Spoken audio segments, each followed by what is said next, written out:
다르게 반응한다고 합니다. 닭은요, 폭풍우가 올 때 자기 몸을 이렇게 바짝 움츠리면서 날개를 접어놓고 그저 숨을 때만 찾고 다닙니다. 그런데 독수리는요, 폭풍이 닥쳤을 때에 그 거대한 날개를 활짝 펴고 저 하늘 높이 구름 위를 향하여서 천국을 향하여서 나아간다는 것입니다. 상수기류를 타고 원하는 목적지를 향하고 날개를 쭉 펴고 가는 것입니다. 인간들도 닭 스타일과 이 독수리 스타일의 유형이 있다고 합니다. 여러분, 그런데 우리가 이것은 문제를 해결하고 문제를 돌파하고 그리고 또 어떤 힘들고 어려운 환란이 있을지라도 이겨내는 스타일은요, 닭이 아니라 독수리 같은 스타일의 신앙이라는 것입니다. 한 남자가 독수리의 알을 훔쳐가지고 닭장 속에 집어넣어 버렸어요. 이제 독수리 안에서 깨어난 이 새끼 독수리가 보자 이제 하는 일은 닭처럼 보이는 게 닭밖에 없습니다. 닭처럼 벌레를 잡아먹고 또 땅에 떨어지는 씨앗을 주워먹고 고작 하는 일은 그런 것만 하는 거예요.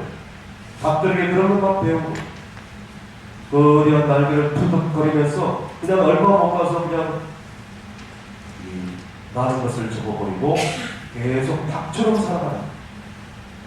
어느 날 커다란 독수리 한 마리가 그 창고 위에서 날개를 들고 한 바퀴 윙 돌아 하늘을 나는 것을 보았어.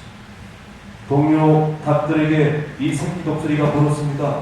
저기 높이 날고 있는 그런 새는 뭔가? 하고 물어봤어. 그때 닭들은 이 새끼 독수리에게 그렇게 큰 소리를 얘기합니다. 뭐긴 뭐야, 새 중의 왕인 독수리지. 너는 꿈쩍꾸지마. 너는 닭이잖아. 초원의 닭뿐이야. 그 얘기를 듣고 있던 이 새끼 독수리는 그날 이후로 하늘을 쳐다보고 날 생각은 전혀 하지 못하고 묵묵하게 그저 주변에 있는 닭처럼 살았다는 그런 얘기가 있습니다. 사랑하는 성도 여러분, 독수리는 독수리인데 행동하는 것은 닭과 다른 게 없다면 어떻게 하겠습니까? 마찬가지로 그리스도인은 그리스도인인데 행동하는 것은 말하는 것을 그리고 어떤 삶이 어떤 고난과 시련이 닥쳤을 때에 불순자들과 전혀 다를 게 없다면 바로 닭 스타일의 신앙이잖아요. 오늘 이런 닭 스타일의 그리스도인, 자기 정체성에 대해서 모르고 확신이 없는 상태에서 그저 살아갈 수밖에 없는 그런 사람입니다. 오늘 우리 주변에 많이 찾아볼 수가 있습니다. 오늘 본문에 보니까 아사 왕이 위기적으로 큰 국가의 위기를 닥쳐 왔을 때에 어떻게 이 위기를 극복할 수 있습니까? 구수라는 그런 나라가 100만 대군을 이끌고 이 나라를 공개해 왔을 때에 이때 이 아사 왕이 가장 힘을 쏟아졌던 부분이 어떤 부분일까요? 오늘 본문의 말씀을 잘 보았습니다. 오늘 본문 역대하 14장 11절 아사는 기도하고 있습니다. 아사의 기도가 어떤 기도였습니까? 11절과 함께 있습니다. 아사가 그의 하나님 여호와께 부르짖어 이르되 여호와여, 힘이 강한 자와 약한 자 사이에는 주밖에 도와줄 이가 없사오니 우리 하나님 여호와여, 우리를 도우소서. 우리가 주를 의지하오며 주의 이름을 의탁하고 이 많은 무리를 치료하나이다. 여호와여, 주는 우리 하나님이시오. 원하는데 사람이 주를 이기지 못하게 하옵소서 하였더니 아멘. 아사 왕이 가장 위기가 닥쳤을 때 쏟아 부었던 것은 바로 기도입니다. 그리고 또 능력 있는 기도입니다. 아사는 하나님 향하여 부르짖기 시작합니다. 나라의 위기를 기도로 돌파해 나갈 것입니다. 우리도 어떤 시련과 역경과 환난이 닥칠지라도 기도로 돌파할 수 있는 성도가 되시기를 주님으로 축복합니다. 건강 문제가 우리 앞에 닥쳐 있을지라도, 경제 문제가 닥쳐 있을지라도, 자녀 문제 때문에 전전긍긍한다 할지라도, 장래의 일이 보이지 않고 답답하고 정말 미칠 정도로 정말 힘들어 고난이 닥쳤을 때에 괴로워하는 그런 상황 속에 있습니다.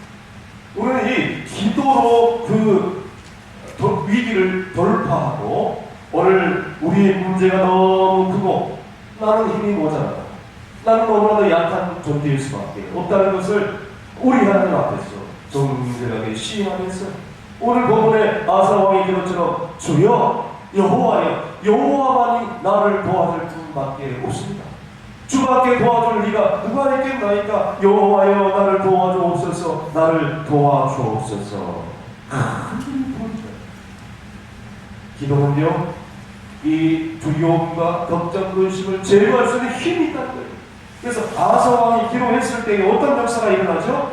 12절 13절에 놀라운 기적이 일어나는데요. 12절 13절 시작. 여호와께서 구스 사람들을 아사와 유다 사람들 앞에서 치시니 구스 사람들이 도망하는지라. 아사와 그와 함께한 백성이 구스 사람들을 추격하여 그날까지 이르매 이에 구스 사람들이 엎드려지고 살아남은 자가 없었으니 이는 여호와 앞에서와 그의 군대 앞에서 패망하였습니다. 노력한 물건이 매우 많았더라. 아멘. 와 하면서 구스 사람들이 온 비백산하고 도망치기 시작합니다. 엎드러지고 살아남은 사람들이 단 한 사람도 없다라고 기록을 하고 있습니다.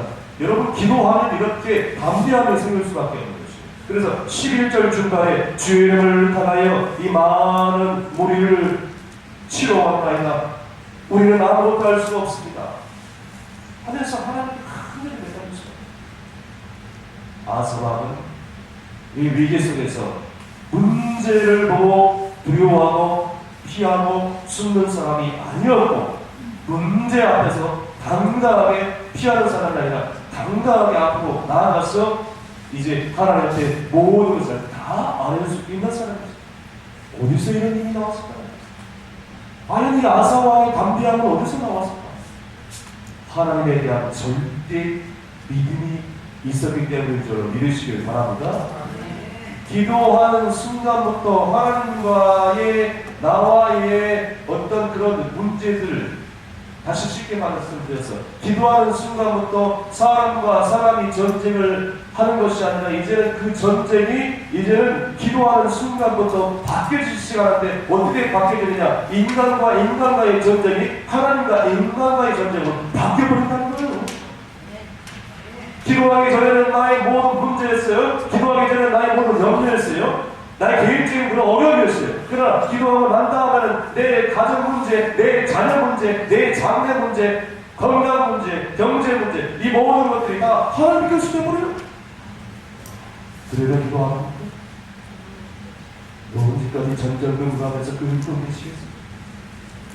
나의 힘으로 나의 힘으로 여러분들이 해결할 수 있습니다. 설령 그것을 해결한다 할지라도 얼마 못 가서 쓸 수밖에 없는 연약한 존재입니다. 그러니까 기도하기 전까지는 내 문제였어요, 내 고통이었어요, 내 어려움이었어요. 그러나 기도하고부터 이 고민이 나의 고민이 아니라 하나님의 고민이 되풀이고 만 거예요. 할렐루야. 기도하기 전에는 사업 문제, 직장 문제, 진로 문제, 물질 문제, 가정 문제, 자녀 문제 이런 모든 문제가 내 문제였어요. 내 무거운 짐이었어요. 내 스트레스요. 그러나 기도하는 부분들은 누구의 문제요? 하나님의 문제예요. 아멘이시죠? 네. 그러니까 그런 사람들은 문제에 걸릴 이유가 없어요. 그런 사람들은 위험에 시달릴 리가 없어요. 그런 사람들은 상황을 보고 짜증내지 않습니다. 감사할 뿐이죠. 아멘. 왜? 다 맡겼습니다. 다 맡겼는데 하나님께서 이제 기도하는 순간부터 하나님 것이 되어버렸는데 나는 할렐루야 하시고 더 이상 내가 고민할 때 뭐가 있어요? 내가 고민한다고 내가 해결되는 문제는 이제 내 힘으로 내 경험으로 살려고 합니다. 하나님 말씀대로 살려고 하기보다는 내 경험으로 내 지식으로 내 판단으로 내 경험으로 오전에도 말씀드린 것처럼 그렇게 살려고 합니다. 내 마음 가운데 진정한 평안과 기쁨이 사라질 수밖에 없는 사는 게 기쁨이 없어요. 일을 해도 감사가 없어요. 예수님은 수박 장수가 고통 신호를 무시하고 빨간 불운에 정지를 했는데 그만 지나쳐 버렸어요. 봤는지 안 봤는지 모르겠죠. 그런데 그것을 이 옆에 있는 이 경찰자가 그것을 보고 바로 따라잡기 시작했어요. 그런데 이 수박 장수가 수박을 뜯어낸 수박 장수가 경찰자가 뒤에 오는 것을 땡겨 보고 뒤에서 이 뭐라 그럽니까 이게 무슨 소리를 내죠? 사이렌 소리를 울려가면서 이렇게 경고를 하는데도 불구하고 계속적으로 이리저리 도망가는 거예요. 아니 배밖으로 나온 거예요. 이 수박 장사가. 그래서 좌측으로 얼른 골목길로 피하면 안 따라오겠지 않은데 또 따라오는 거예요. 이 경찰자가 또 되겠습니다. 뭐 잘못 걸리군요. 그래가지고 좌측 골목으로 들어가도 또 따라. 또 우측 골목으로 들어가도 또 들어가요. 이 경찰자가 너무 화가 나가지고 이제 이 스피커로 수박처럼 우측으로 수박처럼 우측으로 빨리빨리 우측으로 서세요. 빨리빨리요. 그래도 이 수박 장사가 제정신이 아니는지 계속 이걸 뭐 저걸 뭐 완전히 영화의 한 장면처럼 그냥 지구멍처럼 빠져나가는 거예요. 이 경찰자가 이제 열받아가지고 계속적으로 쫓아가는 거예요. 그러나 이제 어떻게 하겠어요? 막다른 골목에 왔다죠. 완전히 빠져나갈 골목이 오는 거예요. 주생기로 빠져나가지 못하는 그런 막다른 골목에 와닿자 그만 스톱할 수밖에 없었다는 것입니다. 그래서 이제 이 궁주에 몰려가지고 이게 영락없이 딱지를 부르게 된 그리고 이 법정을 위반을 했잖아요. 그래서 이제 두근거리는 마음으로 있는데 경찰관이 이 경찰자에서 내려와서 그 수박 트럭을 향해서 가다니 똑똑똑 하면서 인사를 도수행위를 딱 하면서 수박 장수에게 하는 말이 있었는데 그 말을 듣고 수박 장수가 그냥 뒤로 넘어가 버렸어요. 뭐라고 했냐면 나 참 수박 하나 사 먹기가 이렇게 힘들 줄이야. 수박 하나 사 먹으려고 그게 혼자래. 계속 따라오는 거예요. 근데 도둑이 제발 재는다고 치료 위반했기 때문에 계속 돌아가는 거예요. 또 묻지를 못하신 분들은 집에 가서 묻으시려고 합니다. 경찰은 수박 한 통 사려고 따라올 뿐이었는데 도둑은 재반을 저린다고 해서 혼비백산 이 수박 트럭을 도망가고 하는데 주인공. 여러분 그리스도인들이 세상 사람들과 다른 데 있다면 무엇이 있습니까? 불신자들이 바라볼 수 있는 유일한 성경. 불신자들이 성경을 알아요? 구약이 뭔지 신약이 뭔지 예수님 마음을 콧방귀 끼고 교회에 가면 비난의 손가락을 쥐고 그런데 유일하게 불신자들로 하여금 읽을 수 있는 성경인데 그것은 바로 그리스도인들의 삶인 줄로 믿으시길 바랍니다. 예수 그리스도를 믿는 삶이 그들에게 있어서는 보이는 걸어다니는 성경이에요. 그러므로 우리가 어떻게 살아야 될지 오늘 우리는 이 말씀을 통하여 깨닫게 되는 것입니다. 우리가 우리의 힘으로 우리의 힘으로 아무것도 할 수 없는 거예요. 오늘 본문의 말씀에 나와 있는 것처럼 우리는 기도할 수밖에 없는 거예요. 여러분 우리의 삶이 걸어다니는 성경이기 때문에 그래서 바울서는 너희가 먹든지 마시든지 무엇을 하든 간에 다 하나님의 영광을 위하여 하라. 아멘. 이렇게 말씀하고 있지 않습니까? 우리의 모든 삶이 주님의 영광을 위하여 주님 어떻게 하고 주십니까? 주님 결제해 주십시오. 주님이 결제해 주지 않는데 나는 절대로 여기서 움직이지 않겠습니다. 말 한마디나 행동 하나 정말 예수님입니다. 오늘 본문에 나와 있는 것처럼 하나님께서는 그렇게 사랑하는 사람들을 분명하게 배고프시게 주시고 궁극적으로 마침내 하나님의 놀라운 축복을 갑절로 부어주신다는 것입니다. 오늘 본문에 나와 있는 것처럼 패배하고 다 빼앗길 줄 알았어요. 전쟁에서 다 끝날 줄 알았어요. 그러나 더 많은 것들을 얻게 된 겁니다. 이게 갑절의 축복이라고 그러죠.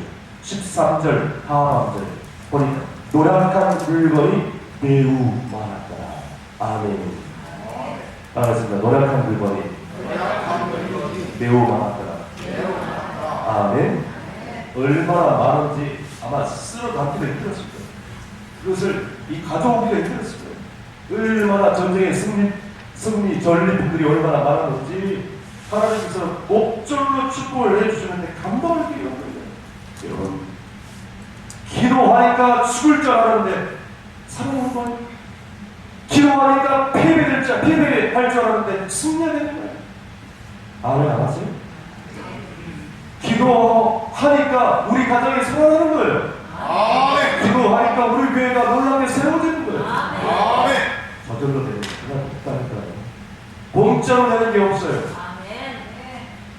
사랑하는 성도 여러분, 새해부터 우리의 운명, 우리 자녀들의 장래, 우리 교회의 미래, 우리 나라의 장래, 민족의 장래, 우리의 기도에 달려있음을 믿으십니다.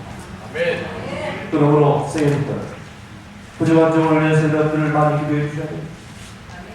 어떤 교회 보니까 예배 시작하기 전에 기도하는 부대가 있어가지고 이 기도 특공대들이 예배를 위해서 집중적으로 통성하기도 하는 얼마나 뜨거운지 몰라요. 목회자를 위해서 또 예배 맡는 순서, 예배 위원들을 위해서, 찬양대를 위해서, 또 반자를 위해서, 예배 모든 것들을 위해서 기도하는 거예요. 그러니까 그 예배가 얼마나 폭발적으로 역사하겠어요. 할렐루야. 그래도 기도 안 하시죠? 기도할 때에 놀라운 역사가 일어나는데 그것을 알면서도 왜 기도하나? 사랑하는 성도 여러분, 새해부터는 여러분들 제가 부탁드립니다. 새해부터는 2015년부터는 주중에 1시간 이상 교회에 나와가지고 이 성전을 방문해서 2층 소유부에서 하든지 예전들에서 하든지 간절히 이 교회를 놓고 주의 정을 위해서 또 여러 가지 교회 기도 제목을 가지고 앞으로 환우들을 위해서, 선교사님들을 위해서, 목장 식구들을 위해서 눈물을 보내면서 간절히 기도할 수 있기를 간절히 바랍니다. 기도의 불이 꺼지는 것 같아요. 계속적으로 1, 2, 3, 4, 5, 6, 7, 8, 9, 10까지 쭉 올라수목금토수 쫙 계속적으로 이 기도의 불을 지펴야 한다는 것입니다. 이 기도의 불도 지피지 않은 채 무슨 부흥이고 무슨 또 하나님의 축복을 받아볼 수 있겠습니까? 기도의 불이 붙이지 않을 때 어떻게 우리 가정이 회복되기를 원하십니까? 우리 가정 예배가 회복되지 않는데 어떻게 자녀들이 주의 말씀으로 똑바로 살기를 원하신다는 말이에요? 그럴 수 없는 거예요. 사랑하는 성도 여러분, 기도하면 우리 가정과 교회가 살아날 줄로 믿습니다. 그래서 기도의 불이 붙어서 우리 충성교회가 말로 새로워지는 역사를 경험할 수 있는 우리 모두가 되시기를 주님으로 축복합니다. 찬양 드리겠습니다.